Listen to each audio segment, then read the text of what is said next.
everyone, this is going to be the Division 2 special report for Season 9 on the 5th of May 2022.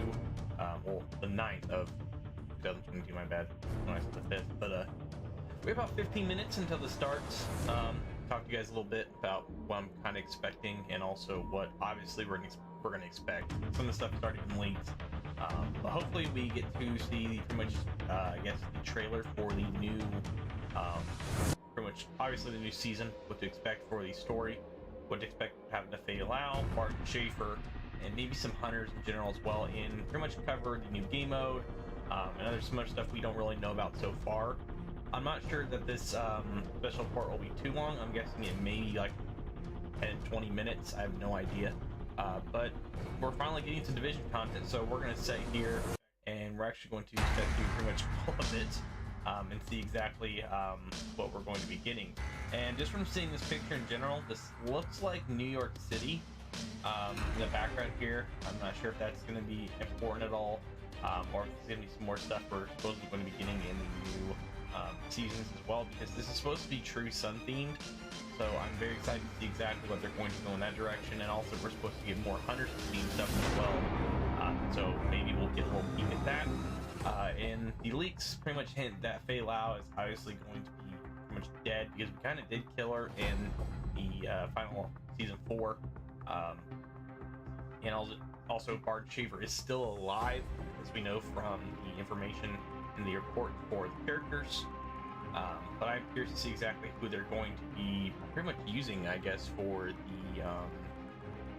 the rest of the seasons, because they're gonna have to pull someone new out of the hat, unless they're gonna use Natalia Sokolova. But who really knows at this point what they're really going to pick? But let me know who's all hopping in here. I'd like to know who's getting ready to watch this with us. I was originally going to just record this, but it's gonna be a lot easier to stream, so you guys can obviously get first-hand look at it and see exactly what's coming out.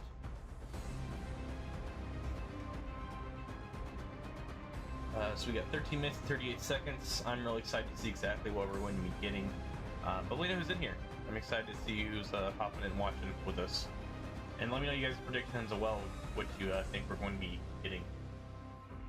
Because we've been waiting a very, very long time for Season 9. I know a lot of you guys are literally just sitting here dying due to waiting how long for the new update.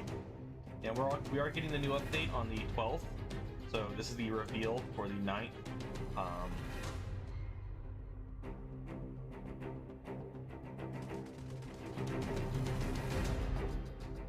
Welcome everybody. Still 12 minutes away.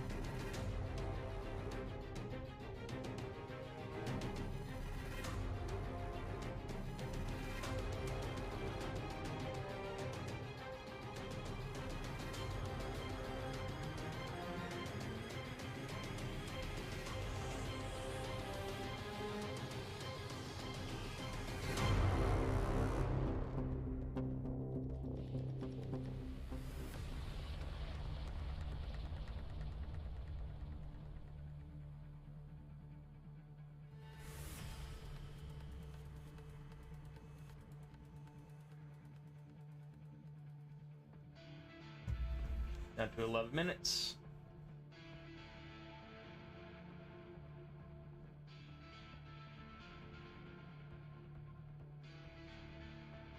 We obviously already know about all the new exotics, new gear set, and the PTS and stuff like that.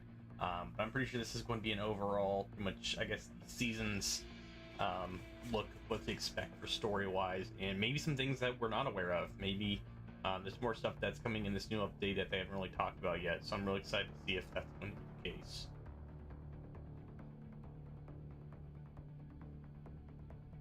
But don't forget to type in the chat, guys. Let me know who's in here. I'm really curious to see who's watching this reveal with us.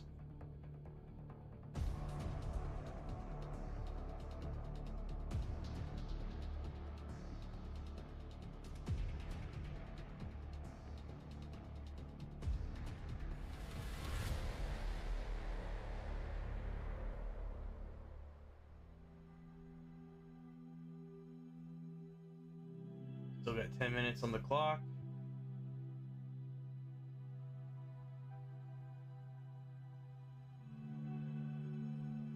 It is crazy that we're actually going to be getting this week on the 12th, so it's going to be very exciting to play all the new stuff. I'm not sure how many gigs it's going to be, the fact it's just a game mode, but there's a bunch of stuff in this update that I feel like might take up a little bit of room, mostly bug fixes and stuff like that. Obviously we have some new gear and stuff like that as well, but I'm guessing it won't be that big of an update, because this isn't like a Warlords of New York style sized update, but I feel like it still might take up a little bit of space, but not too much though.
Welcome everybody who's just now hopping in here. Got 9 people in the stream. About 5 minutes away from the official reveal of Season 9. I'm very excited to see exactly what this is going to be. Obviously, we know a lot of stuff already is going to be in the PTS, so hopefully this is going to be more of the story narrative content, and maybe something even more. Maybe this is going to be the announcement of something like maybe we'll get another Warlord style update that they're going to be revealing, that we're possibly going to be getting. Maybe that maybe the PTS and all this stuff is kind of just the tip of the iceberg. So hopefully maybe we'll get a little bit more of an idea of what we're getting.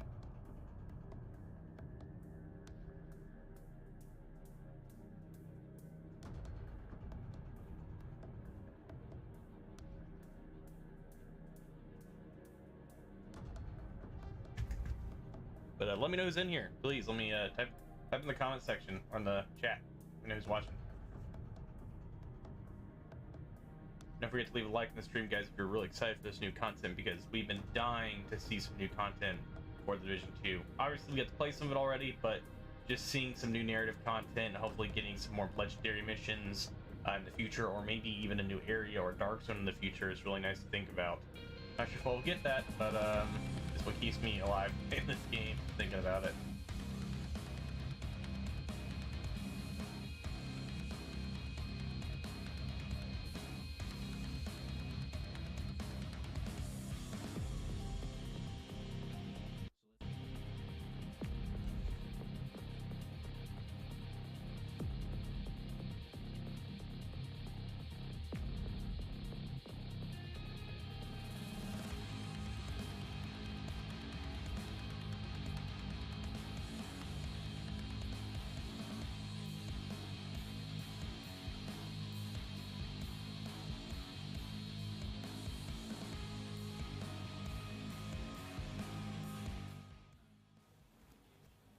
Hello everyone. Hello. How are you guys? Hello. Oh my god, it's been ages. We haven't done one of those, so I Pretty don't good, know guys. what to say anymore. I don't know how about you, but that's the first time for me, so I'm good. How is everybody doing? Can you hear us? This is your traditional sound check. Please confirm if you can hear us. Let's see the beard. People are ready to see the beard. Sorry, unfortunately, I Will don't they see have the one. beard though? What if I actually shaved? Guys, I hope that's fine that I don't have a beard. I mean, maybe next time I can go about some carnival shops and buy myself one. But Wait, are you going to stream with a fake beard? imagine. That should happen. It's a I Facebook. would love that. Oh yeah, okay, chat is... I was like, chat is not reacting, I don't know what's going on. No, And no, then no, I no, realized they're it's- reacting. I had to Yeah. restart the stream somehow, the chat was just broken. So, Yeah. here we are. People can hear us confirmed, so that's good. Nice Yes. to know. Here we go, guys. We're 2 minutes and 17 seconds away. Only 2 minutes left. Oh my god, I'm so Yep. anxious.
Here we go, guys. 30 seconds. We've got 21 people in here. Don't forget to leave a like, guys. And also, if you're new, please subscribe to the channel. It helps me out a lot, especially if you guys are huge Division fans.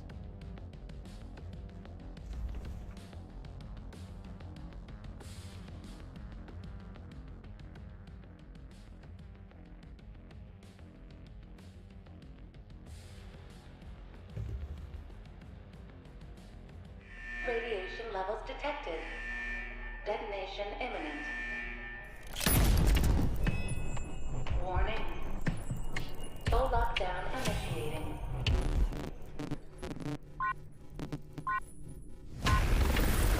Sound the alarm! It's the division!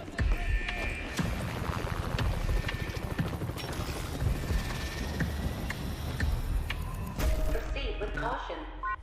Eliminate security breach.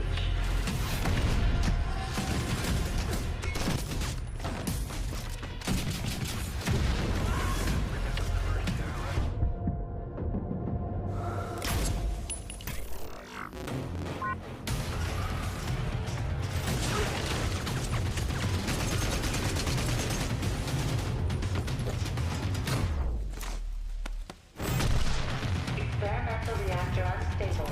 EMP detonation imminent.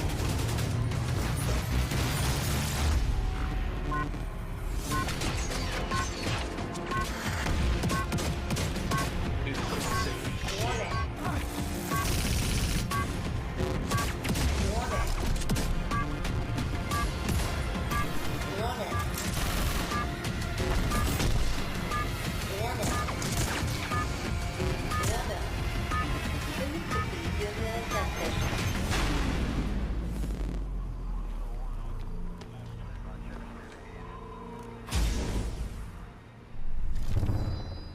Oh, shit.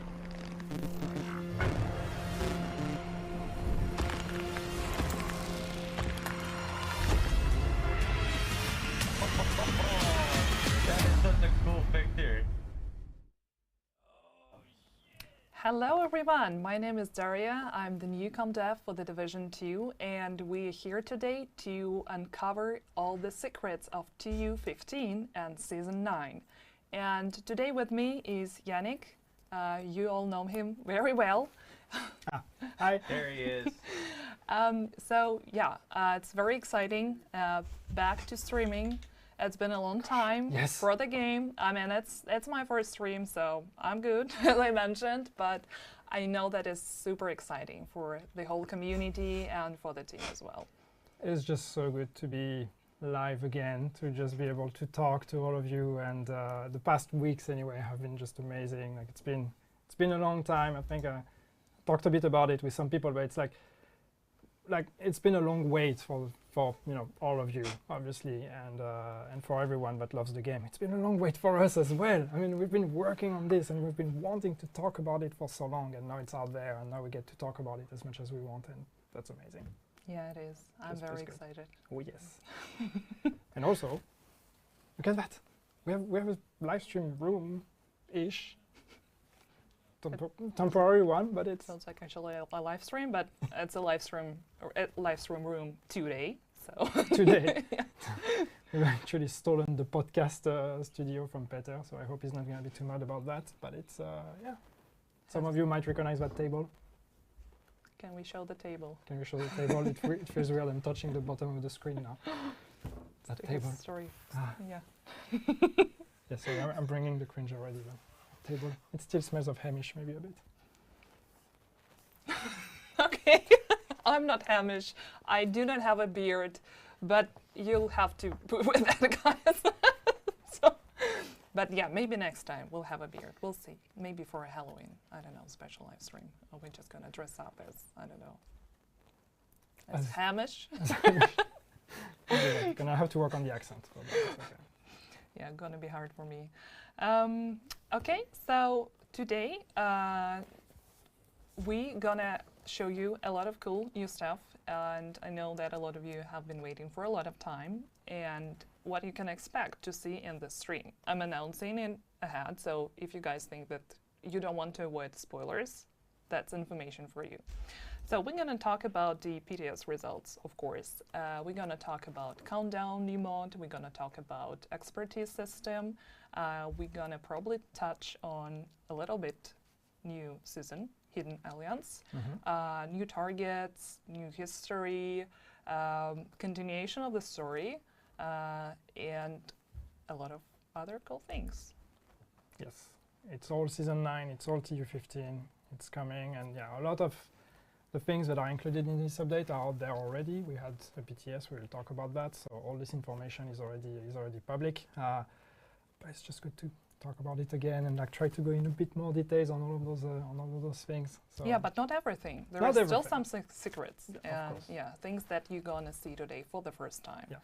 But then again, we're not gonna show you everything. There is still gonna be something left as a special treat for later this week. So keep your eyes on our social media. Follow us on Twitter, Facebook, Instagram, Reddit, Discord. Like, just follow us everywhere. That is very important, especially for me. I'm your new com dev, so give me the good numbers, you guys. help Daria just show our boss that she's doing a good job. So follow everywhere. Please engage with all the tweets and all the things out there. Yeah, that's gonna very help Daria. important for us. And yeah, it's very exciting for me because I'm the new addition to the team, and it's been less than 2 months now. How has it been? Oh, it's been Smooth, easy, long onboarding periods, taking Yeah, it slow from the the beginning. longest. That was the longest onboarding ever, like 1 week, honestly. But then again, I'm very excited to be here. It does feel like one lifetime opportunity, and it's, I would say, a dream coming true for me, because before, and it's not really a secret, and a lot of my former colleagues know about that, I had the division as an example of how you can engage with your community and get people hyped up and heard, and actually be as a valuable part of the team as well. And I think that has been very big for division, and it feels surreal to actually now be sitting here, you know. It's your responsibility. Yeah. So you mean when like engage with the community and do a good job of working with the community, you mean not the part where we were silent for a year and a half?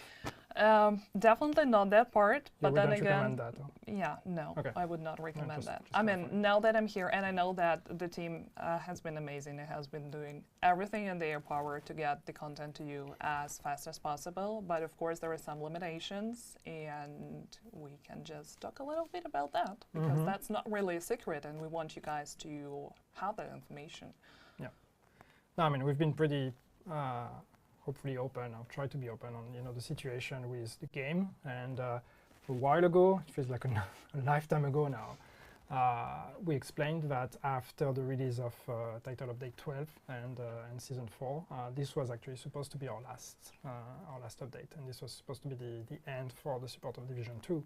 But then thanks to the good performance of the game, thanks to the support of the community, thanks to all of that, it was decided that we should keep going. But you know what that means, and I think like some people in the community manage to understand that, but it's not always clear for everyone on what happens behind the scenes when we say that. Well, what happens is we had to start from scratch because since we were supposed to stop support for the game, that means we sent everyone away because we want everybody to keep their job, so we send them to other projects. When we are told we need to keep going, then it's not like, oh, wait, no, sorry, you're not going on that new project, you're coming back to the division. Like, we don't do that unless people want to come back. But so what that means is at this point, it's cool, we get to keep supporting the game, but we need to find a team. Yeah, basically restarting the whole process, right? Yeah, so it's finding a team, it's relearning a lot of the processes, relearning how to work on this game, changing the way we work, because scale-wise, we're talking, of course, about a smaller team compared to what the team size we used to have. So it's not just about working the way we used to and just filling the positions with new people. It's about changing the way we work, because you don't work the same with hundreds of people as you do with dozens of people. It's a very different thing. So there was a lot of work, and of course what that means is that the actual work on the update did not start on the very first day. As soon as we announced that we were going to keep supporting the game, there was still a lot that was happening behind the scenes on preparing all of that, and not just preparing for that one update, but preparing for long-term support with the game, because as we've explained a few times already, this is not just about TU15, this is not just about Season 9, it's a return to continuous support for the game with more seasons after that in an entire year of content. Already spoiling everything. That's because I'm not reading my notes. But no, that's... Don't spoil year 4 all. Too late for that, I Sorry. guess. Yeah, but the good thing is that with the ongoing work on rebuilding the team and hiring new people, we're gonna have even more content in the future. Yeah, I mean it's secured now that we're already working on future updates, and we have tons of ideas and ambitions on things we want to do. But also the good thing is coming back now with content and with TU15 and having the PTS and having all of that, it allowed us to have a bit of a refresher, up-to-date view from the community on what they would like and what you guys want on the game. So I think it's good to have that conversation starting again, because last time we had those conversations was a long time ago. So things may have changed and people may want different things compared to what we knew back then. So I think it's great that this conversation has restarted, and now we get to think a bit more long term with the game. Yeah, definitely. And with the pandemic and real life events, that of course also has some limitations. Yeah, I mean it's wasn't easy for the team. No, and even already on year 2, when we did seasons 1 through 4, the pandemic had started already, and so some of it had an impact on the year. One example that I like to use is in terms of recording. For example, recording voiceovers. That was one thing with when the pandemic started and all the recording studios were shutting down because lockdowns. We were recording the voiceovers of seasons 1, 2, or 1 was done already, but 2, 3, and 4, and so we had to record as fast as we could before all the studios locked down, and so it's all those kind of things that you don't really think of. But it's like, okay, then we record everything, and then we have very fewer options for iteration compared to what we would usually do. Usually we would revisit a lot of that and re-record and iterate as many times as needed to reach the quality we want. But in this case, we had to compromise on all of that because just not everything was available the way it used to. Yeah, and of course also everybody working from home, which is great for some people, less great for others, because the access to the tools and all of that is just not as easy. Yeah, when rising from the ashes is no longer a metaphor, but a description of our life. Yes. And yeah, actually there is, I'm like not the only new hire, probably the most recent one, but there is another great team of people that we wanted to introduce to you guys. It's the team from our Bucharest office in Ubisoft Romania, and we have a very nice message from them. Let's watch.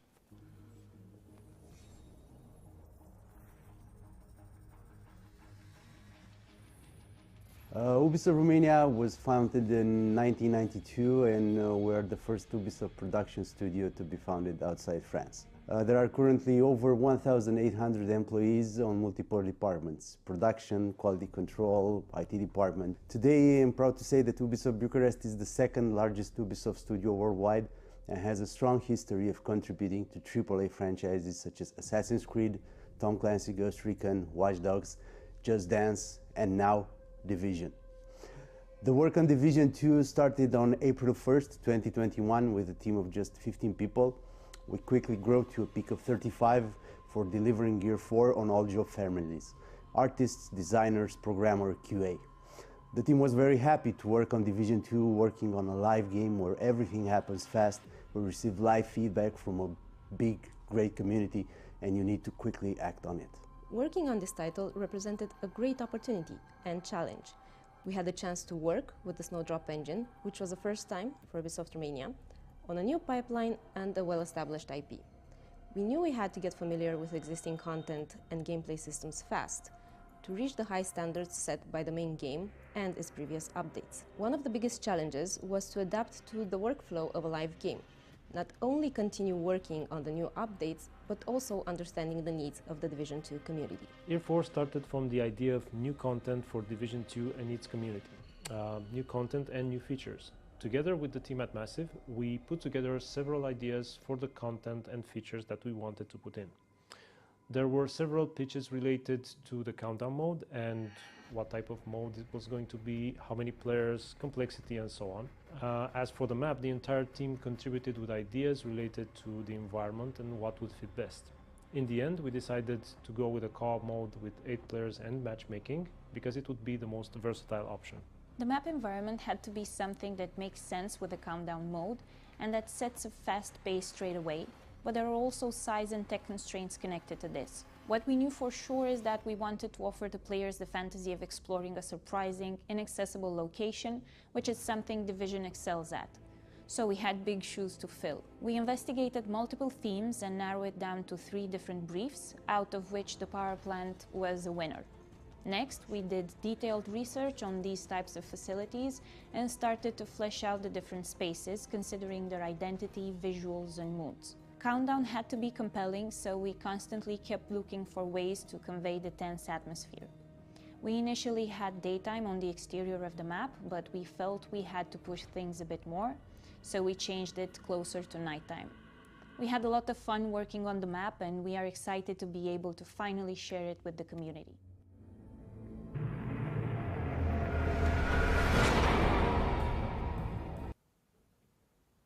What a nice video. Oh. All those beautiful faces. Yeah.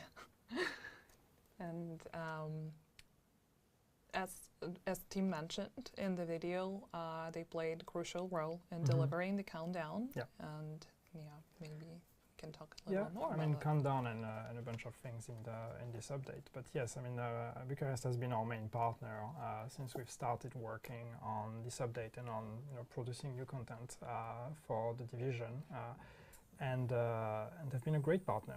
It's really not easy to jump into a project, take over the bulk of it, and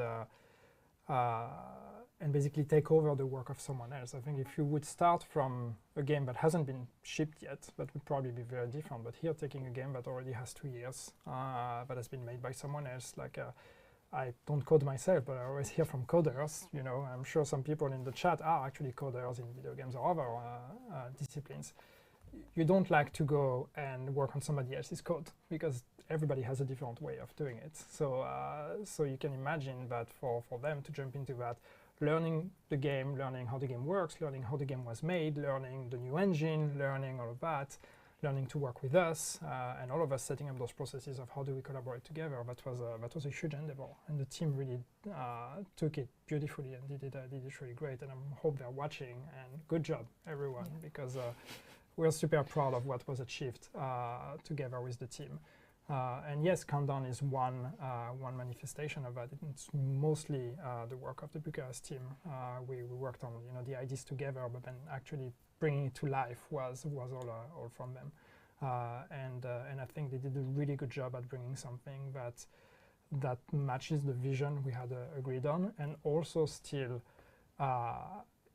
follows the legacy of the Division 2 and what the game is known for. That space is beautiful. You want to explore it. You want to stay there. You want to see all the details. The gameplay is fun. It's good PvP as we like to do it. Or PvE. Sorry, I said PvP, not PvE. As we like to do it. And it's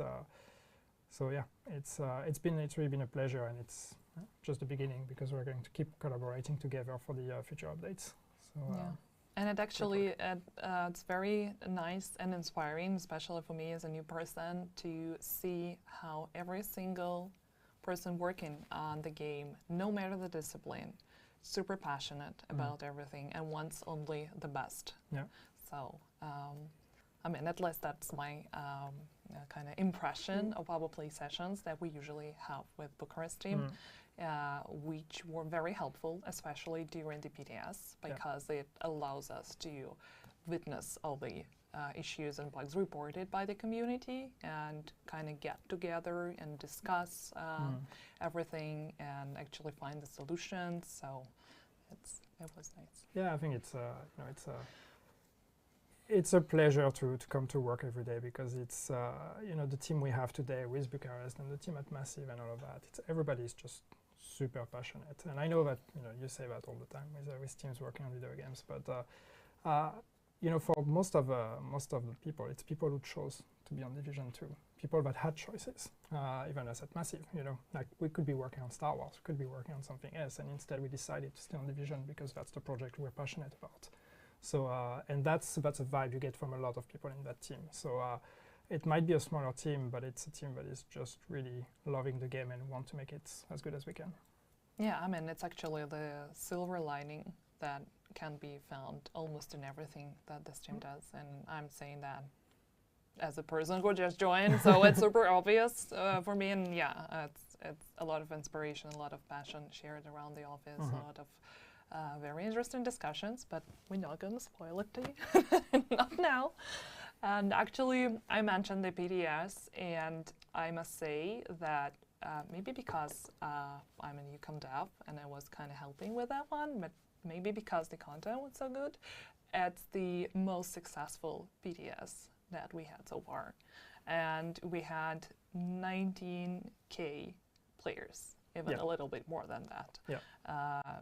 So it was very exciting and actually super productive, and allowed us to uncover a lot of quite nasty bugs and issues, but that is what PDS is for. What's up, Nick? So Welcome to the stream, totally man. fine. I'm really talking much to to have you them guys on the can hear it, PTS though. and having them But, on the game welcome. when we launched the update. Definitely. And of course, we also received tons of valuable feedback and suggestions from the community, and we were even able to act on a lot of those suggestions. For example, calm down difficulty, right? Expertise, cost, and and gear as well. And gear, changes, balancing, and fixing some of the bugs, and of course the delta issues that we heard about, and all of that. So yeah, it was great on one hand to just see the enthusiasm from everyone to actually come back and test it and just try to see what this update is about. And have all those conversations and engaging with everyone, but it was also extremely valuable in terms of the sheer outcome we get out of this PTS in terms of learnings, in terms of bugs that are found and balancing changes. Yeah. So we sincerely thank every single person who took part in testing and helped us make the game better. It won't be possible without you, so thank you so much. And yeah, I think since we kind of teased quite a lot of things about new season, it's actually about time to dive straight into that and tell you everything about new season.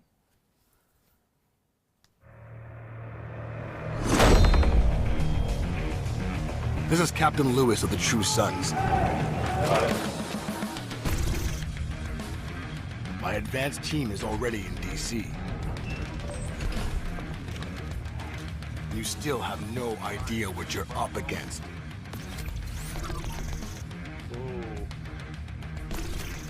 Full lockdown. That's a barrel. You get that barrel down?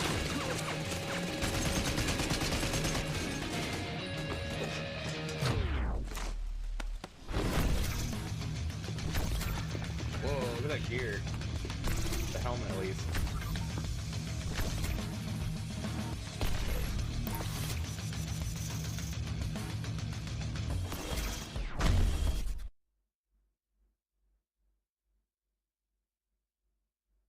With that, right? It's super cool. I mean, I'm excited.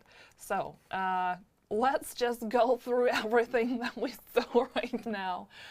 So in Season 9, which is a part of TU15 update, of course you're gonna get everything that was available on the PDS, calm down, expertise.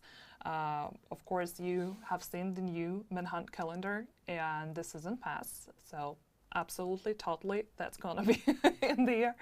And for the season pass, we're gonna get a new reward track with a lot of cool items available in there, including exotics, including Heartbreaker new gear set, Yes. and a lot of new cool minty gear dies that I don't want to spoil to you right now, but you're gonna see that. I mean, they're amazing.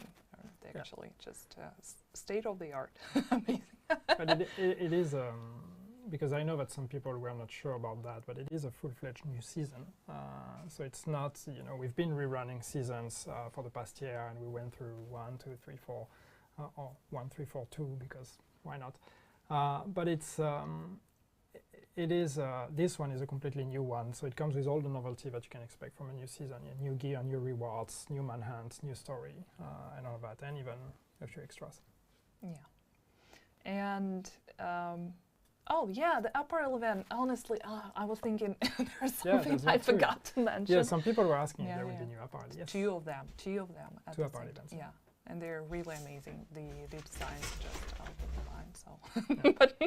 And that's also part of the actually, you know, to go back on new team and all of that. That's also a pipeline that we have to completely restart. So, so I know we had said back then when we said we would need time to bring back content, we said we would still be making new apparel events, but you know, turns out that actually rebuilding that pipeline to be able to make them was also a lot of work, and that's something that our art producer Paddy put a lot of work into, a lot of sweat and tears. I don't know, but it's been a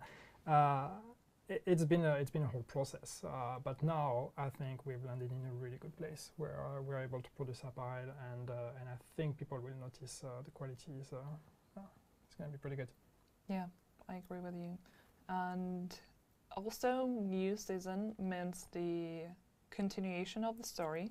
Yes. And trigger warning, character death. Sorry, I needed to get it out there. So before we continue discussing countdown and expertise, I want us Who to... does she mean? I don't know. Watches. I don't have watches on me. Weird, but... So, before we start discussing, yes, do manhunt new targets. Yeah. Is there anything you want to come clean about? No, so no, it's there's been a lot of conversation from season 4 all the way to now about where season 4 ended, and season 9 is a direct, you know, it's the direct consequences of season 4. It comes immediately after in our timeline. So that whole year that we waited between season 4 and now didn't happen in our story. In our story, you start season 9 immediately after the events of Camp White Oak, where you went after Fela. And yes, Fela is dead. Ha! Knew it. He's dead. She's not coming back. You took her down, even though Isaac didn't say it.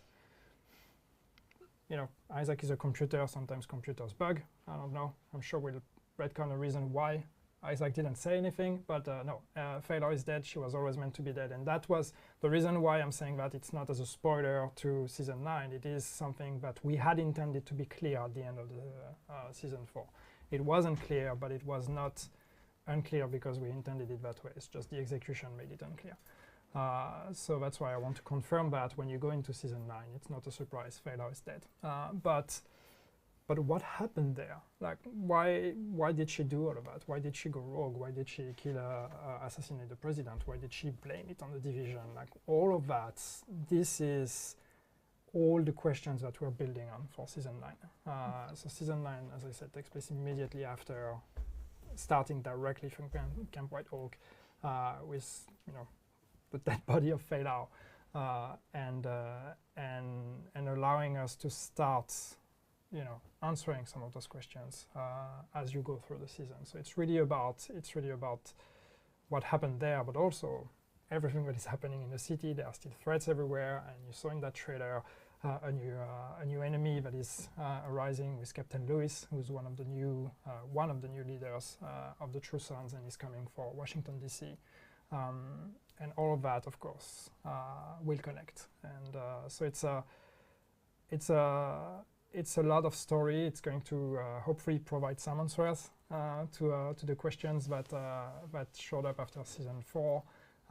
Bring new questions as well, because why not? And yeah, it is overall an ambition for the entire year to just lean a bit more heavily into story and do a bit of a better job at delivering story and creating compelling story that people will want to come from season to season to, unfold more of it. Yeah, our narrative director is actually creating a lot of new surprises for us. Hello, Lauren. Thank you so much for that. I don't know. I can't really be so happy about Beilau's death, but yeah, now that Cat is out of the bag, we can actually show. It's clear, so now you can make your peace with it. And all of you. Yeah, she's dead. She's not coming back.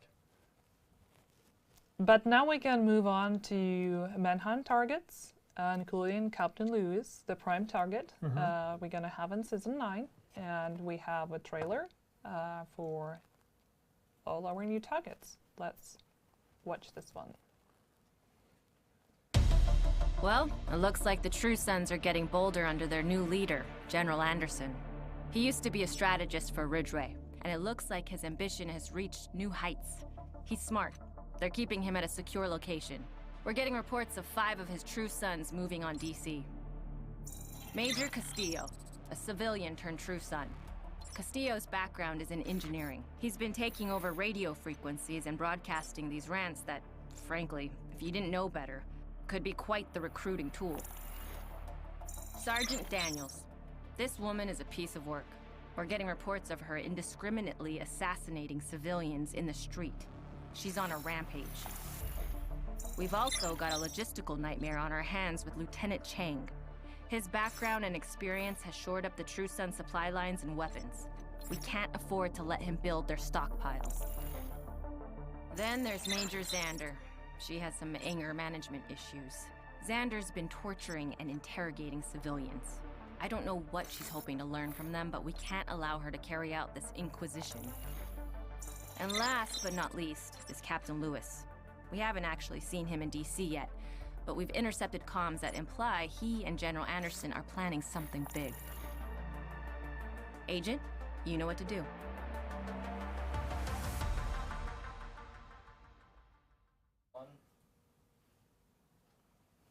So yeah, those are the new targets, and actually the first one, the alpha target, Castillo, is going to be available right on the day of the release, so May 12th, and you can start hunting for Castillo right away. Yes.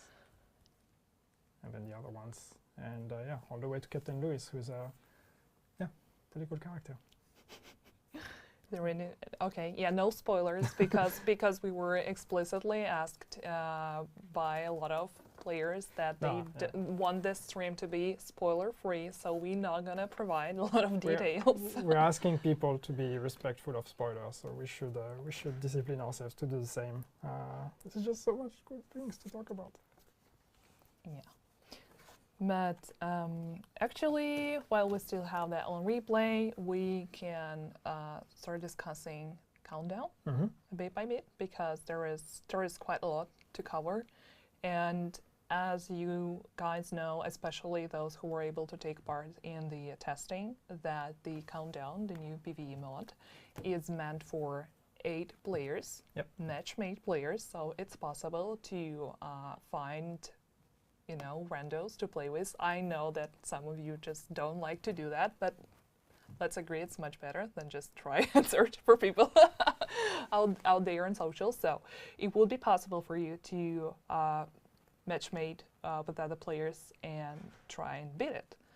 But of course, answering the questions that I can envision, like I don't have the chat here, but I'm sure that there are questions being asked there. It still will be possible for you to try and beat down the mode with less than 8 players. So if you have a group of friends with the quite decent builds and good coordination, it should be possible for you to try. And yeah, we've seen that during PTS.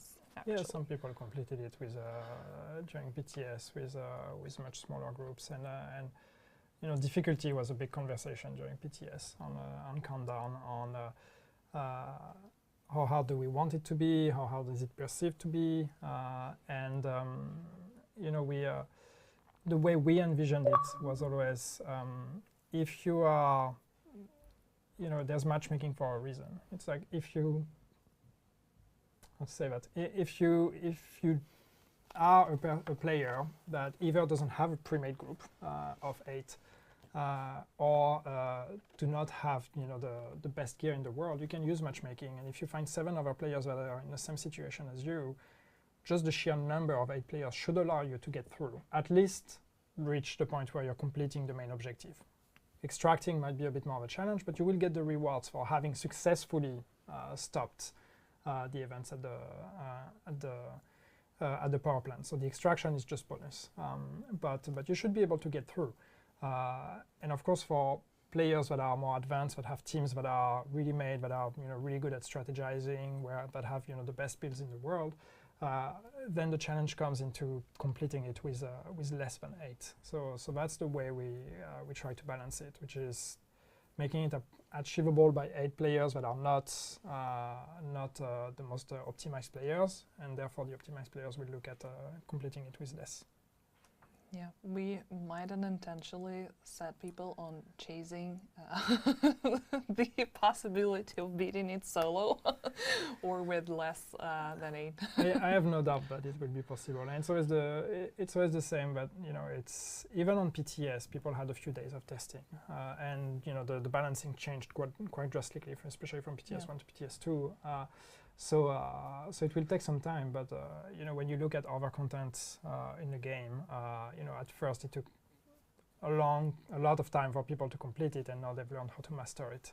So I have no doubt that it's going to be the same for Countdown. People will find the optimized ways to beat it, and therefore it's going to become easier for everyone to approach it, because people will become more and more knowledgeable about it and how it works. Yeah, definitely. And the competition is on, so tweet at us once you're able to beat it solo or with 2 friends. It's going to be interesting for sure. But yeah, I mean, personally, I tried it on test builds, of course, before and on PDS as well. And the change in the difficulty was obvious. I mean, and I'm kind of happy with what we achieved with Phase 2. Yep. Yeah, I think Phase 2 was, you know, much more where we wanted it to be. Phase 1, it felt off from the moment the PTS went live and people started playing it, and we watched, you know, the streams, and we went into the game ourselves and we played it, and we're all just realizing, okay, this is not where we wanted to be, and this wasn't what we had on our test builds internally. So yeah, that was again super useful for the PTS to get that. So we had the chance to revisit that and make it a bit closer to our vision for PTS2, and it looks like we landed in a good spot. Of course, there's conversation about difficulty in general, and that's something we will tackle. But it is at least that difficulty, the one we had intended initially. I think we've landed pretty close to where we envisioned it initially. Yeah, and talking about difficulty settings, we've seen a lot of feedback during all the PTS phases, and a lot of you guys asking whether or not it would be possible to introduce other difficulty options. I mean, we can't really promise anything right now, but we're looking into that. So at least we can say that. Yeah, I mean, we're hearing the feedback, and you know, we don't want to take the choice away from everyone. So if it's clear that everybody wants to have a chance to play it, and just, you know, just having the group size as the only factor here is not enough in terms of giving more granular options for everyone. So we're looking into that. It's a bit of a tricky thing, because it's not just as in, oh, well, just turn on the challenging and hard and normal difficulty and whatever. That's not how it works, of course. Nothing is easy like that in video games. it's all quite more complex. But we're looking at how we could try to give a bit more control to everyone to cater the difficulty to their builds. So to summarize everything, would it be fine to say that the possibility of adding new difficulty options is under the investigation, and we're gonna collect more feedback after TU15 release and see what you guys think about the mod and what other suggestions you would have after having your hands on it? Yeah, yeah, absolutely. I mean, that's something we're investigating already, and but we also want, we want more feedback. We want to hear from more people, because we also know that usually the population of the PTS is also a population that is more advanced, more experienced with the game compared to the population we have on the main game. So we want to hear that part of the feedback as well once the mod is available to everyone, and of course also console players that didn't have a chance to be on PTS. We want to hear everyone in terms of looking at where did we land with difficulty in the end, and then do we need to tune that difficulty, and do we need to add more options, and then can we do it? These are all the things we're going to be looking at moving forward. Yeah, you heard the man. Keep the feedback coming. And I think that we pretty much covered the countdown, so let's just move to expertise feature. That was also a big part of the PTS, and we also collected tons of valuable feedback. Yes. And yeah, so here is the feature. I hope you can see the screenshot. It's probably would be valuable for those who were not able to test it on the PTS. And here we have the expertise menu. Yeah. So as you can see, super straightforward, very smooth, easy to understand. No, I mean, expertise is it's a complex feature, and we always struggle to even sum it up in a few words, because it is advanced, and it is for advanced gameplay. But the idea with expertise is really to add a new way for players to gain power, and also making that a kind of a future-proof solution, because since expertise is completely dependent on how many items exist in a game. As soon as we add new items, that means expertise can go up again, and that means players can become more powerful. So that was what we liked about this feature, is really the idea that, well, with every new season, every time we add new items, then we're also by default increasing the expertise, the maximum expertise cap, and therefore allowing players to gain even more power. Yeah, PTS was again super useful on that one, and yes, we had a lot of feedback on the progression pace, on the cost of all the upgrades, on the UI as well, on the screen. We made some changes to try to make things a bit more understandable, a bit clearer. So yeah, so thanks everyone for all that feedback. As usual, these are things we're going to keep looking at, looking for feedback moving forward once TU15 comes out. And yeah, things may still evolve after that, depending on where all of you want us to bring it. Yeah, and I would also say that, I mean, of course, it's quite hard to describe this feature in few words, but a good thing about expertise is that it allows you to try all new gear and weapons that you weren't able or didn't want to try for different reasons. And that's an interesting way to enhance your playstyle. Yeah. I mean, of course, it comes with a cost, and the cost can be very high sometimes to become proficient in all the possible. Yep. So, but then again, that was one of the biggest learnings we took from PTS. And the cost reduction for expertise, what you're gonna see in the game in several days, it's an upgraded version of expertise. Yep. Yes, it's we've changed some of the cost.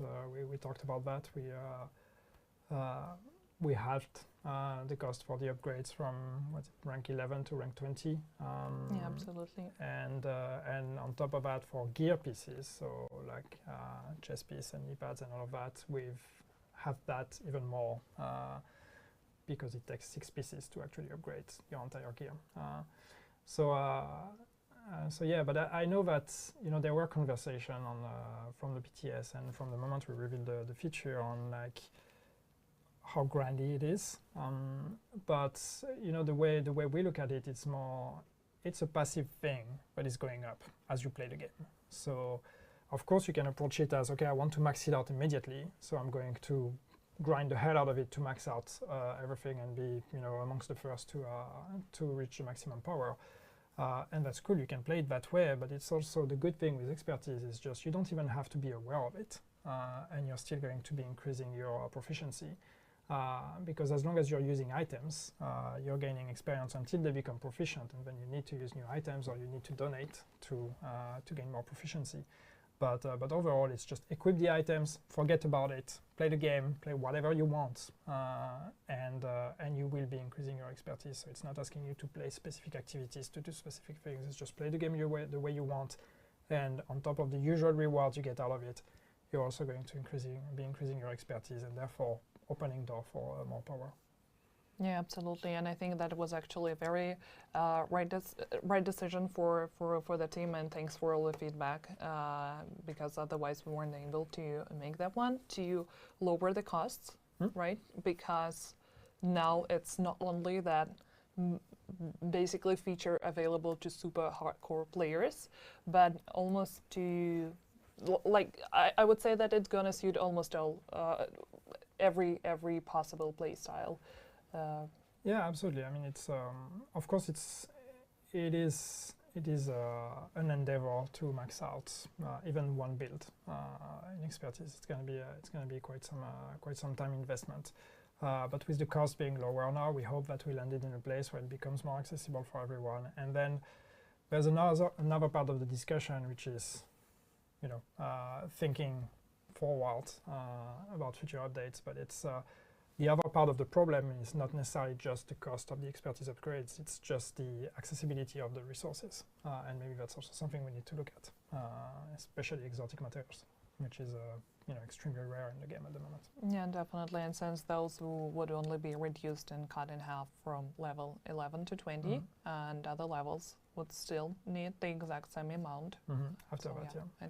It could be quite challenging. But then again, it's also a good opportunity for you to invest more time in the game, right? Yeah, but it's always, once again, it's nothing is ever set in stone on a game like The Division. We can always change it moving forward, and so we'll see the feedback we get from the entire player base once it's out there. Now we've reacted to the feedback we get from the PTS, and if the feedback and the data we get from the game, because we always also look at data, if those two tell us a similar story of it's too slow, it's too grindy, then of course we will act. But let's start with what we have now, and we will see how that goes. Yeah, I'm just trying here to advertise the hell out of this feature, but yeah, what he said. So Daria just wants you to play the game, for as long as you can.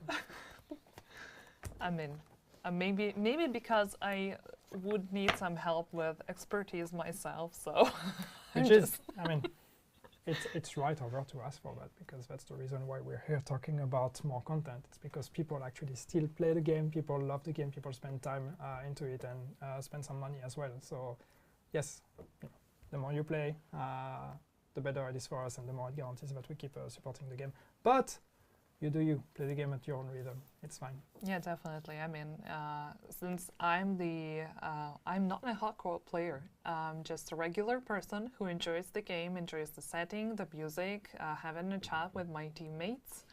So I can definitely understand the more casual approach to the game, and I would even say be an advocate of this part of fan base. So yeah, because we have pretty much everyone on the hardcore side in the team anyway. you ask, I mean, that depends who you ask, right? Everybody has a very different definition. I'm like shade level 300, and I'm sure a lot of people would call me a casual, because I just put like 400 hours into the game, so. Casual. I mean, mine is even less, but I want a name So To be fair, there's a lot of hours that also go into the test builds and the development builds. yeah, and And they that doesn't never- get counted somehow. Yeah, it in never Connect. gets counted. So. But yeah, I think enough with the complicated discussions. There, we still have some other nice things that we wanted to share with you. So, for example, April event. I know that it's probably a big, leap from discussing expertise. It's not everybody's favorite topic, but Yeah. come on, new outfits, new ways to customize your look. That's always fun. And yeah, as we said, we will have 2 of them in this season. 2 of them, yeah. That's something we did with season 4, and yeah, people seem to be happy about it, and we were happy about the performance of those. So that's something we want to do a bit more. And we have, as I said, set up the pipeline to try to be able to keep that rhythm. So 2 of them in season 9. Fairview Crew being the first one. Yeah, and our team is very passionate about creating new outfits, and especially with Pali, who is our art team lead, and it's hard to imagine anyone more invested in the game on the art side. So that only means that in the future we're gonna have even more cool outfits. And actually, why these 2 April events are special is because we're gonna get the backpacks vanity for the first time ever. Yes, that's true. That's something that we've wanted to do for a very long time, and yeah, Pali finally made it happen. But it's yes, we are going to start introducing the concept of skins for gear. So as part of those outfits in this April event, you will also have, for example, for some of them, yeah, the backpack that will be part of it, and so that's basically a transmog the same way that the current transmog exists, except that they are unique and they are not linked to a specific item.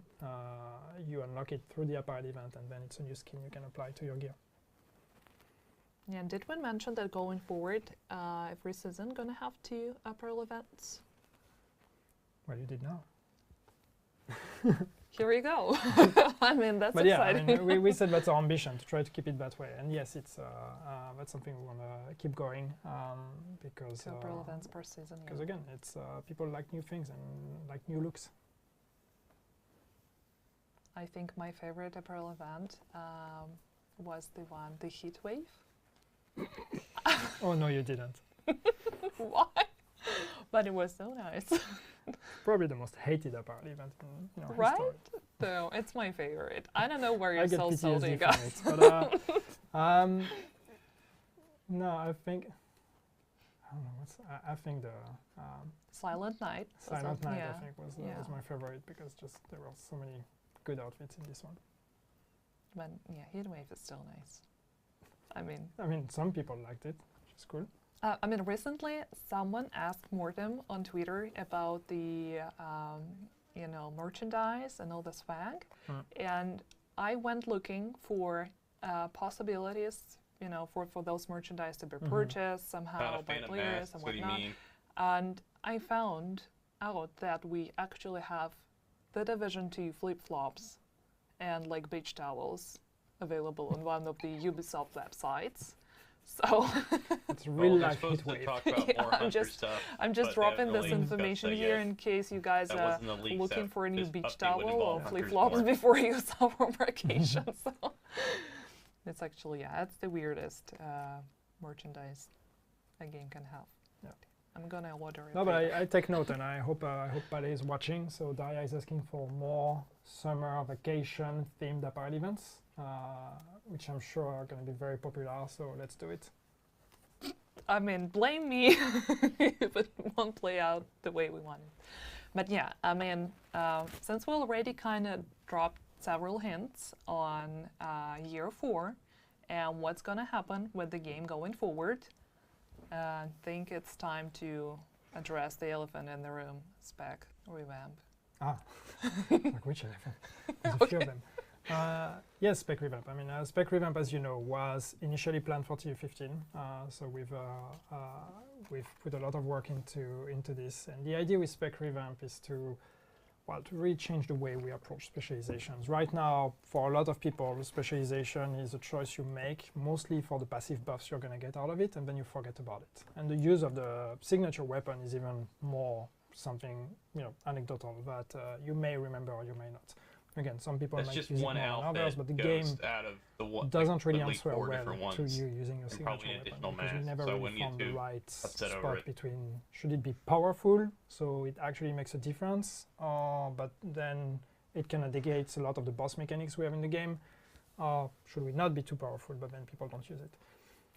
So the revamp, the idea of the spec revamp is to change that and make your specialization choice like a really crucial choice in terms of playstyle and the build you're going to go for. So that's why we've changed the way the specialization tree looks, and we've changed all the bonuses you get there. We've changed the way we're giving you those bonuses. Some of them will be directly on the linear progression as you rank up your specialization. Some others are going to be choices that you get from that tree. But one thing we wanted was to make those choices meaningful. So they are powerful choices. They are kind of build playstyle defining choices. And you will have to make difficult choices because you will not be able to specialize in everything. Some decisions will be mutually exclusive. So if you decide to go left, the right branch gets locked. Or in any way you will not have enough points to max out everything. Because that's where people then forget and stop caring, because if I maxed out everything, I just play the game and I don't need to think of how the mechanics work. So anyway, this is it's a big thing. It's a big endeavor. We really wanted to have it ready for TU15, but unfortunately it's not ready, and we don't want to rush it. We want to do it proper because it's important, and we really want that to be as game-changing as possible.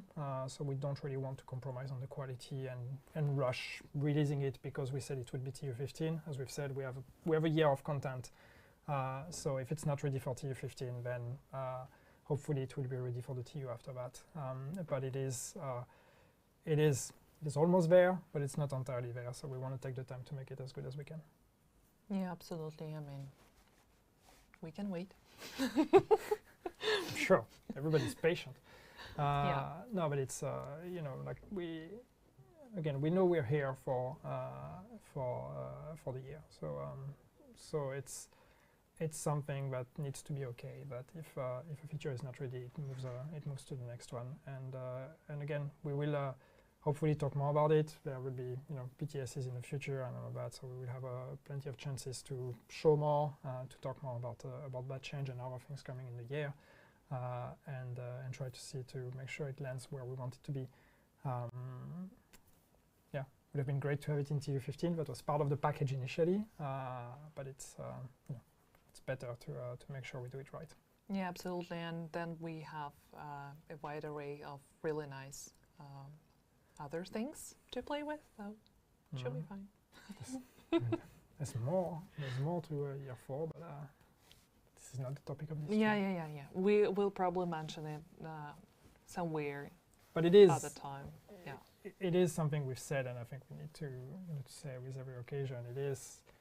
It is not just TU15. It is year 4. TU15 is the first drop, and there will be more drops, and each drop will come with new things, new seasons, and new content.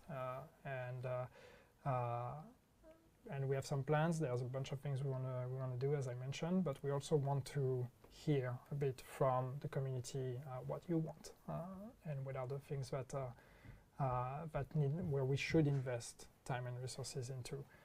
We've mentioned that we're operating with a smaller team, so we need to be smart with the decisions we are making, where we want to invest our time and resources, because we don't have the luxury of throwing 1 million people at problems. So we need to make the right decisions and look for the things that are going to be impactful. But this is not a decision we only want to do ourselves.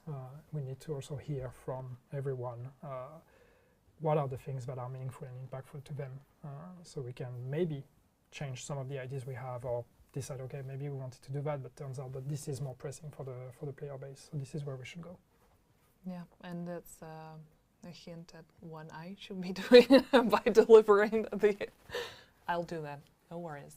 That's fine. Good thing we have a new comdev that's going to Yeah, help if us. if the issue is gonna be really pressing, like I'm here, so just hit me up. But talking about That'd be nice. Yeah, that's very important. I'm not answering the comments or the questions that are not addressed nicely. So yeah, that's the thing.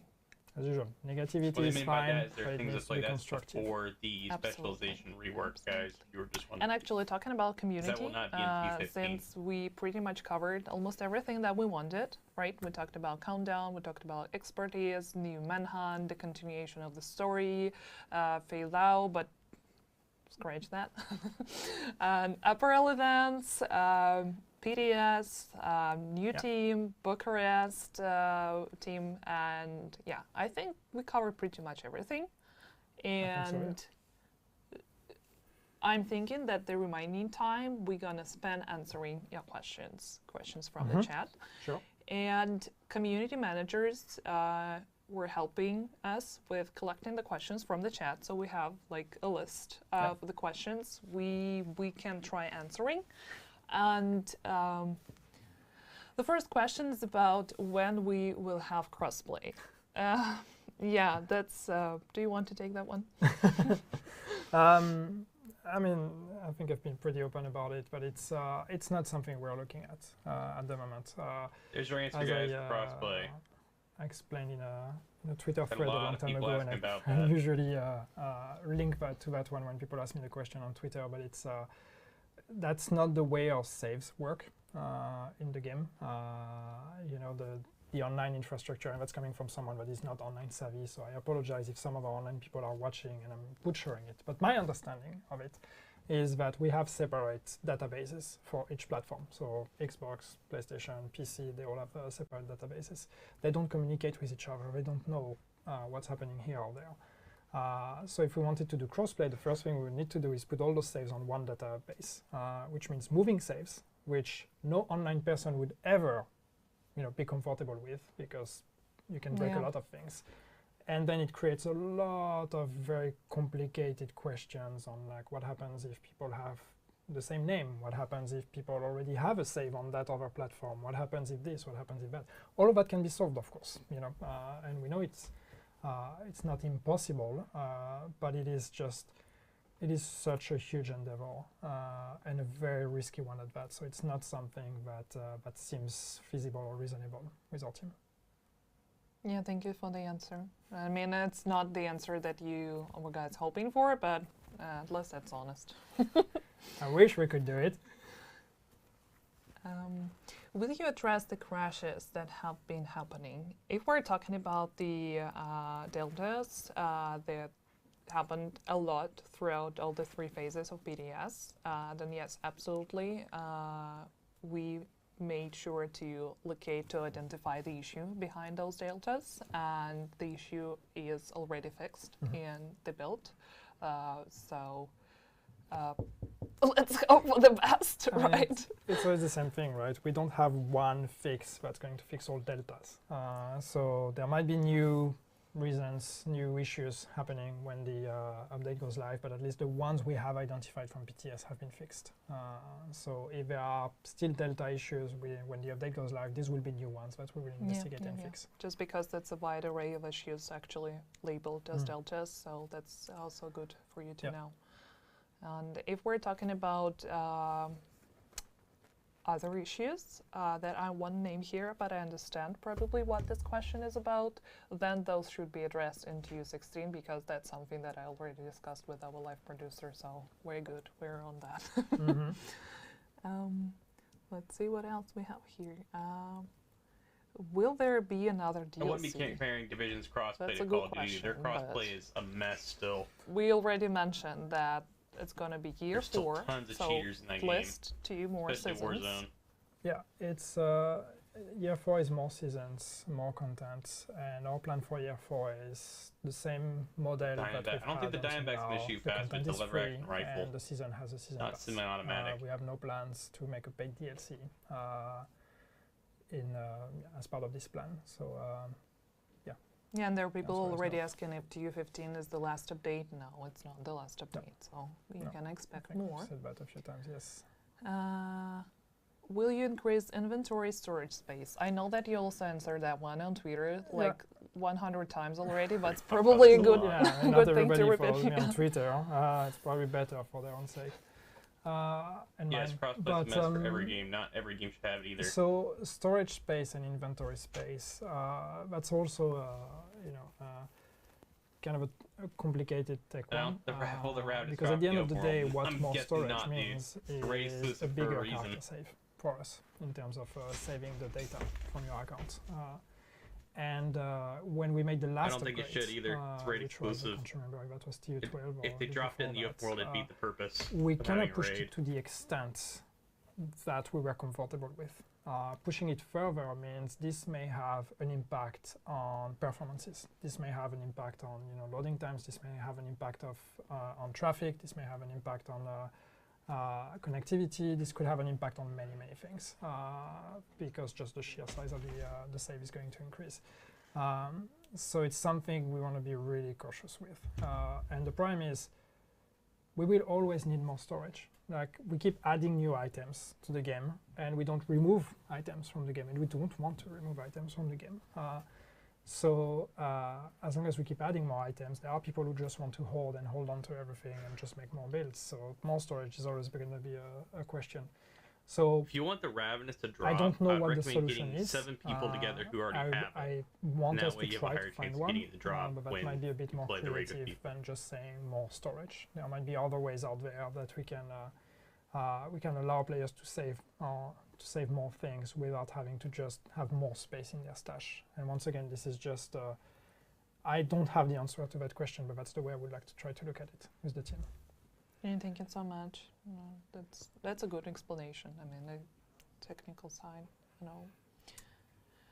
there is the question that I really like, but I'm just going to highlight it here for Yannick in case he wants to answer that one. No, we need to acknowledge that. PvP, yes. Yeah, focus on PvP. Yeah, the question is, will there be a focus on PvP? We hear the comments. We know that there's a passionate PvP community out there, and that are playing either in the Dark Zone or in Conflict. And there's a lot of conversation on the state of PvP in our game and the things that work and the things that don't. We don't want to ignore that, and the changes to Shield, for example, is one instance where we try to do something because it's something we could do, we could afford doing, and that at least addresses one of the problems. There's other problems in PvP. So will there be any focus on PvP? I don't know, because that's not a matter of just wanting to do it. It's a matter of having the right team to do that as well. And the team we have, and it's not just because, but the team we have on the Division is a team that is very much built to produce PvE content. That doesn't mean we don't want PvP, but that means, right now, we don't necessarily have the people that can allow us to have a pure focus on PvP. But on the other hand, I don't want us to give up on it. That's part of the game. That's something that our players like and want to engage with. So we need to try to find solutions. So this is not a commitment that there will be a focus on PvP, but this is just me saying, yes, we know, and yes, we want to try to make PvP better. And we may try, and hopefully it will be better. But it's so far we don't have any big PvP 2.0 path that is planned. If we do it, it's more going to be like we did with Shield, trying to address the main outliers, the elephants in the room, and try a few things here and there and see, does that make it better? Cool, we keep it. No, okay, we change, try something else. So it's going to be more iterative than one big revamp. Yeah, definitely. And I mean, it's not like we're ignoring the comments, and we see them and we acknowledge them, and that is something that team constantly discussing. Mm-hmm. So, but let's pray we're going to have the right person for that. But it's just, and we have a bunch of recruitments that are open, so it's also something when we talk about, rebuilding a team, we are still rebuilding that team. So one miracle would be to find someone that is super savvy about PvP and could help us. But it's not just that. It's about looking at what's feasible with the game and how things work. and things that might seem simple to address when you play the game are actually extremely complex on our side, and so a huge investment for us to change, and that might be why we haven't addressed it. One of the problems why we are rarely speaking of PvP is because we don't have good news for PvP players. I wish I could come here and say, yeah, we're going to have a big PvP update, but that's not the case right now. But I hope at least acknowledging that yes, we know, and yes, if we can, we will try to improve and make things better. I hope is already something, you know, a right step for the PvP community to trust that that we hear them. Yeah, I mean, it's going to happen eventually. We just need to sit tight and wait. but yeah, as soon as we have news, you're going to be the first one to know. I promise you that. And let's see what else we have there. Will there be a new hunter? There'll be a new hunter. Here's your question. That would be a guys. spoiler. Your answer. We said spoiler-free Yeah. stream. We just, yeah, and he already mentioned it, so wink, wink. There was a question about new skills. Can we have more skills, new skill variations? So far, we haven't planned for it. We used to, with every new season, we used to give new variants with every season. We haven't done that for season 9. The season reward is an exotic, and one of the reasons why we haven't done that is we don't feel like most of the variants we introduced with those seasons were actually super satisfying. Some of them ended up being just, you know, never used by anyone. There's a lot of variants that exist already, so for now we'd rather focus on those and try to make those better before we start introducing new ones. So that's not the plan for the moment. Maybe in the future, but at the moment the plan is to not introduce new ones with the seasons. All right, sounds good. And there were several questions about April events. Can we have more hunter cosmetics? And can we please wear hat with hunter masks? We want more hunter apparel. But I think that's very good feedback, and we're definitely gonna discuss it with Polly and the team. Yeah, I mean, at least on the wearing hats with masks and all that, this has to do with the way our characters are built. So currently, if we give you a mask and that mask does not allow for a head piece to be on top of it, it's because we just cannot. It's not a creative choice because we don't want you to wear a hoodie with a hunter mask. It's just because the way our characters are made just doesn't allow for it. There are only specific type of masks that allow for headwear, and others just don't. So we try to have a mix of both, and there might be solutions we can look at. But it's if we try to find solutions, it will be for new things we introduce. It's not going to be retroactive. Or suddenly the hunter mask can be used with a headpiece. Yeah, definitely. Will you add a new map location? It's actually what Countdown is for, because that's a completely new map built specifically for Countdown. Yeah, it is, and that's something that was important for us with with the new team taking over. It was an opportunity for them to learn how to make map, how to make content for the game, and how to make it feel like true to the history of the division and the way we used to do maps. So new locations, new spaces, of course, we will always be looking at adding new ones. If the question is, will there be a new piece of open world like we did New York with Warlords of New York? No, that's not our plan at the moment. But new maps and new spaces that you can discover through different type of content, yes. Yeah. Will you ever add all loot exotics to General Bull, not locked behind raid? Actually, that's what the new reward track is for this season, because you can get the exotic as a part of the season 9. The exotics of that season. Yeah. But the raid exotics are still raid exclusives. We are making with TU15, we are adding the chest piece and the backpacks from the gear sets of the raids. We are adding those into the general loot pool. So the gear sets are no longer raid exclusive. The exotics though are still raid exclusives, and for the moment we don't plan to change that. You're sure answer right about the I exotics? feel like the gear set is already a good step. We don't want to take away all the exclusives from the raid, otherwise, some people like to play the raids just for the fun of the experience, but others like to play it and be rewarded for it. And if we take away that exclusivity, then suddenly what is there to gain to play the raid? Yeah. Is there anything else we can address from the pool here?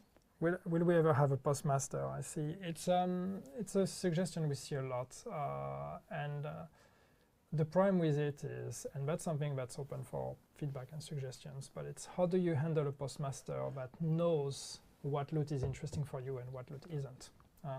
Because that's the problem. Is if you say it's a postmaster that gives you access to all the loot that you didn't pick up, and that means you already do a lot of inventory management when you finish an activity in the division. And now if we're saying, oh, but now you need to go back to the boot to go to that screen and go through the hundreds of stuff you didn't pick up to see, oh, wait, actually that one had good stats. Maybe I should have kept that one. That doesn't sound like a fun experience. So that's more the question. How can we do it in a way that is smart, so you can filter and say, I just want to pick those items up, for example. I'm sure there are solutions, but right now it's not something we've put a lot of thoughts into, and we could, but at the moment, just because you need to find a filter system that just works for everyone, and everyone has a very different way of playing the game and a very different expectation of what is interesting for them. Yeah, and sorting out all the inventory right now, it's already a task of its own. It is. So it's again, it's something that is solvable, but it's not as simple as saying, oh, I want a postmaster that allows me, gives me a chance to look at all the loot I left behind. Because if you do that, the proportion of time you spend in your inventory is going to be much longer than it already is. Yeah, definitely, and that's not the best solution here. Mm-hmm. Will there be more legendary missions? I think it goes to the difficulty conversation. And one thing that at least I can comment on is the fact that, yes, we know that with expertise, we are going to make players more powerful. Actually, with the Spec Revamp, we're also probably going to make players a bit more powerful because we're going to make spec weapons or signature weapons more powerful. So of course the question comes of like, okay, but if you're that powerful, what's going to be the challenging content? And so far the most challenging right, I don't know difficulty is legendary. You're asking the questions like that, man. I don't think this is these are the two main challenges that remain in our game. So there's the question of extending legendary to more activities, and yes, that's something that's on our list of we would like to do, but that's something that it's not just it's not a difficulty you turn on. It's actually something that is handcrafted. You might have to hop over to Twitter and every mission that currently has it. So it takes people with experience with or AI or NPCs and the combat in the game to be able to look at a mission and say, okay, this is how we turn it into a legendary.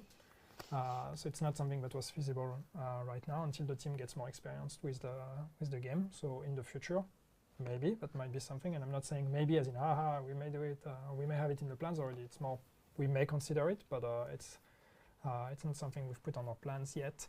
But the main question is really how do we make sure we create a system where all that power you gain, you still have challenges ahead of you. It's more about difficulty in general with our game. So adding more legendary would just be a bit of a band-aid on the difficulty question. But at the end of the day, the real question is how do we create new challenges for the players that are at the top of the top, and for whom even legendary is not really a challenge anymore, and it's going to be even less of a challenge with all of that. That's more the way we want to think about it.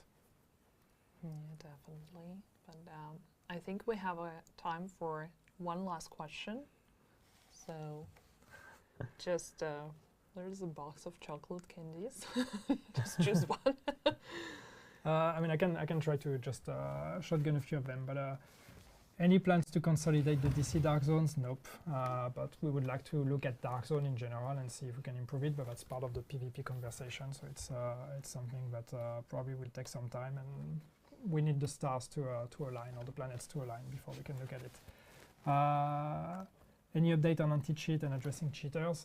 We have a running anti-cheat. I know it looks like we are not banning cheaters, but trust me, we are banning cheaters.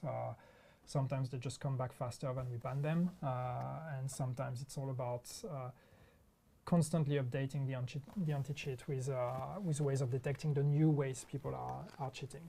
The reason why we are not discussing it is mostly because we don't want to reveal too much about how anti-cheat works and what are the efforts we are making, because it's not just we have easy anti-cheat, but we have also other things in the game as well. And also we are not publicly discussing people who cheat. We are not publicly confirming if someone cheated or whatever. So if you send reports to us and we are not commenting on those, it's because we are not publicly commenting on those. It's not because we're ignoring it.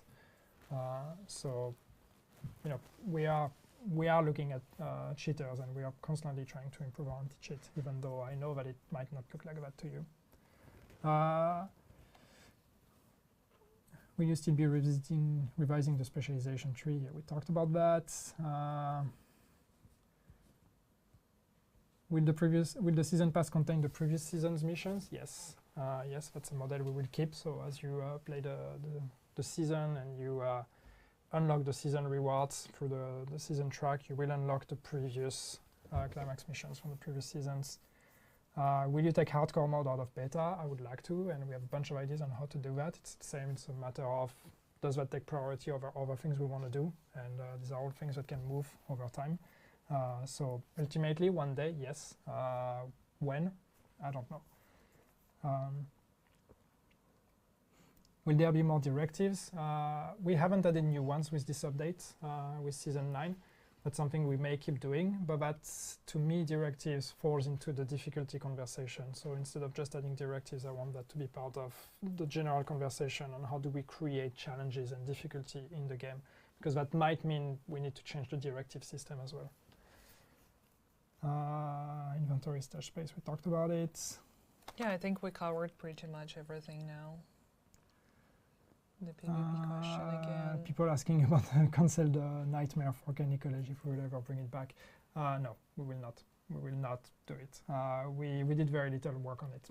We cancelled it early on because we quickly realized that it was just not feasible. So it's not as if, oh, it just needs to be finalized. It would be something we need to completely redo, and that's really not something that is in our plans right now. I'd rather invest in making Candy better than creating a limited in-game event in Candy. No more questions. You took the screen away from me. So. Because I mean, I know that you can just spend hours answering all the questions, and that's probably what you want to continue doing. That's but okay. yeah, unfortunately, you know where to find me. We're running a little bit out of time, and there is still 2 other things that I wanted to mention quickly before we say our goodbyes. So first of all, right after the release, that is on May 12th, just get the date, I don't know, mark it in red in your calendars, whatever, just ask your boss to get you a free day from work. But 2 more things. If you guys want to bring your friends or family or whoever else to try the Division with you, you're going to have a perfect chance to do that this coming weekend because the game is going free on all platforms from May 13th to May 15th. So that's a good opportunity. If you're looking for teammates, I mean, just ask your cousin, ask your little brother to be your supporter in the game. And bring your friends, because the more people play the update, and the more it's going to look good to our bosses, and they're going to say, yeah, you can keep making content for the game. Yeah, what he said. So yeah, that's, I mean, just tell everyone. Hit that retweet button once the tweet is out there. And actually there were another good announcement. If you're a streamer or a lurker or whatever, or you just like to support streamers, we gonna have a Twitch Drops campaign to celebrate Season 9. And that's what you're gonna get for watching the Division stream if the streamer kind of opted for to be a part of this campaign. For 1 hour or 2 hour watching, you're gonna get the April cache. And for watching even more, you're gonna get exotic caches. So that's It's all about super that nice. exotic cache. Yeah, and rewards can be earned starting from May 12th and until the end of the month, so until May 31st. Cool. So support your favorite Twitch streamers and get some cool rewards. Free exotics. Yay. I'll take the free exotics. Or free exotic mats, depends what you want to do. I mean, yeah, because people were answering if it's going to be possible to obtain them any other way. So yeah, that's your chance. Maybe? Two good things in one. Mm-hmm. And yeah, that's pretty much it. So that was super nice to sit here Yes. and chat with you and chat with you as well. How does it feel to be in this seat, in this spot? Oh, I mean, it's kind of, I would say that right now, I must say that it feels like I'm in the right place. Okay. But if you would ask me like 2 months ago, I would probably still be all over the place. Oh. Oh. Thanks, George. My Trying to mic be is discreet and all. So apparently Daya's mic is struggling from all this talking and all this cool stuff. So apparently it's up to me to do the outro, which is perfect because I had absolutely not prepared for it. But yes. Can you at least show me for one last time so I can wait? You can still see Daya. So Ali, welcome to the stream, man. Yeah. So no, I mean, thanks everyone. It's great to be back. It's great to be able to talk about the game. As we said, we have a full year of content. Hopefully we will be able to stream more moving forward, but at least we are available and we want to interact and engage more. So please keep the conversation going. Any feedback, send it our way. Be constructive. But we all want to make the game better and we all want to keep doing that for as long as we can. So thanks for your support. May 12th, TU15 is coming out. Log in, play the game, bring your friends, have fun, or do something else. That's okay too. Come whenever you're ready. We'll be here. So thanks for tuning in and see you soon. Radiation levels detected. Detonation imminent. Warning. Full lockdown initiating.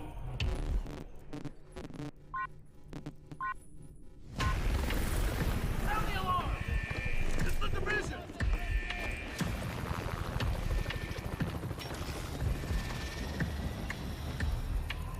Proceed with caution. Eliminate security breach.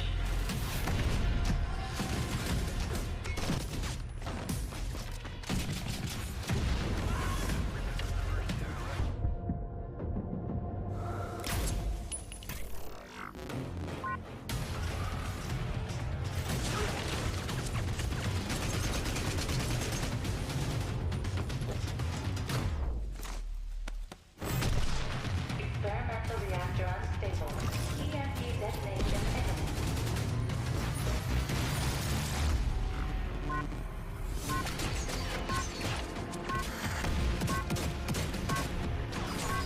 Warning.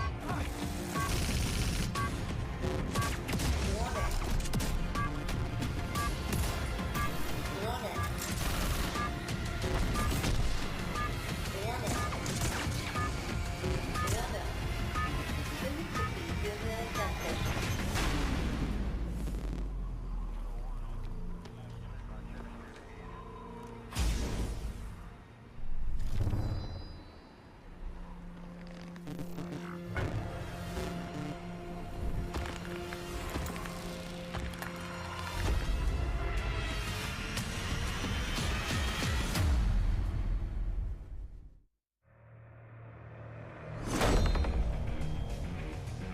This is Captain Lewis of the True Sons.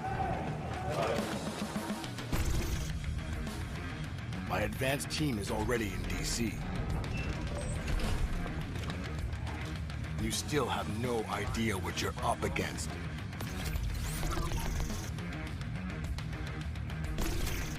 Full lockdown initiated.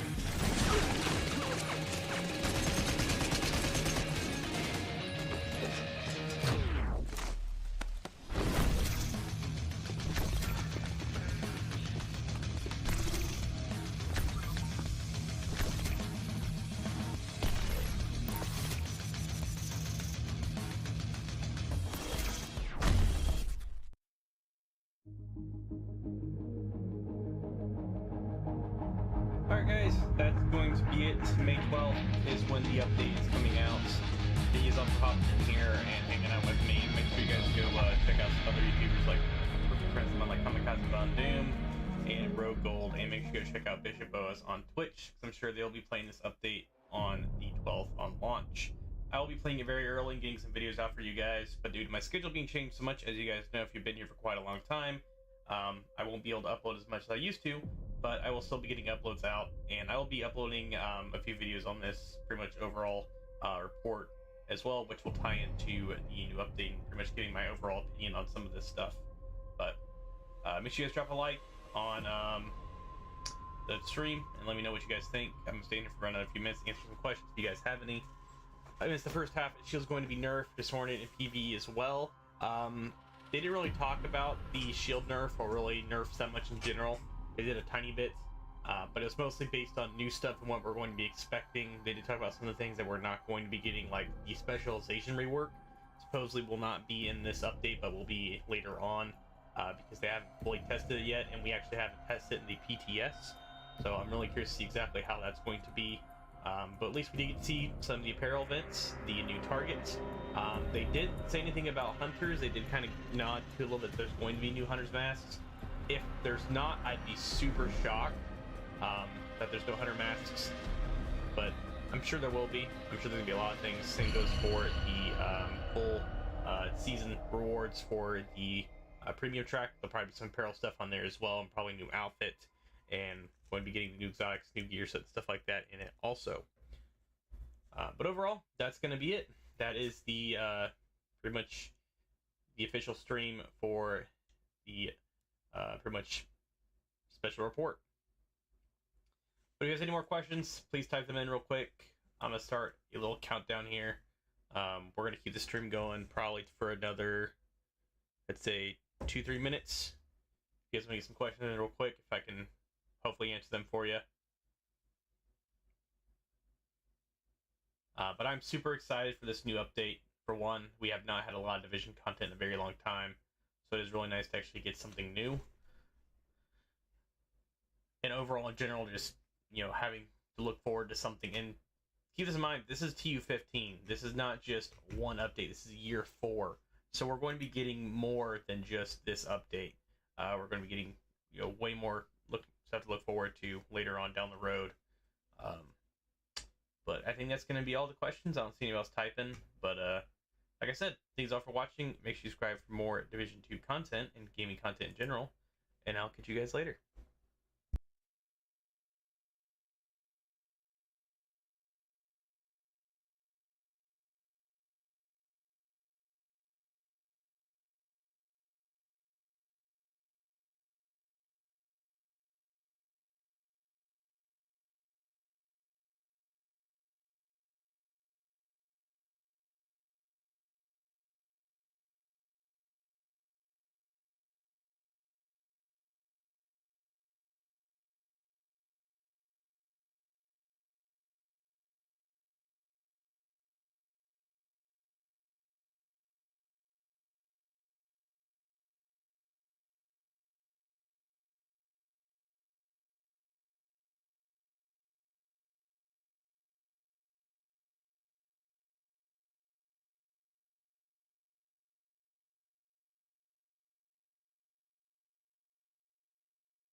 Jacob here. In today's video, we're going to be taking a look at the brand new exotics in the PTS. That is going to be the Dread Edict. Originally, I was going to make a video on these sooner, but they were kind of bugged, so they didn't look exactly the way they're supposed to. And I still think they're a little bugged.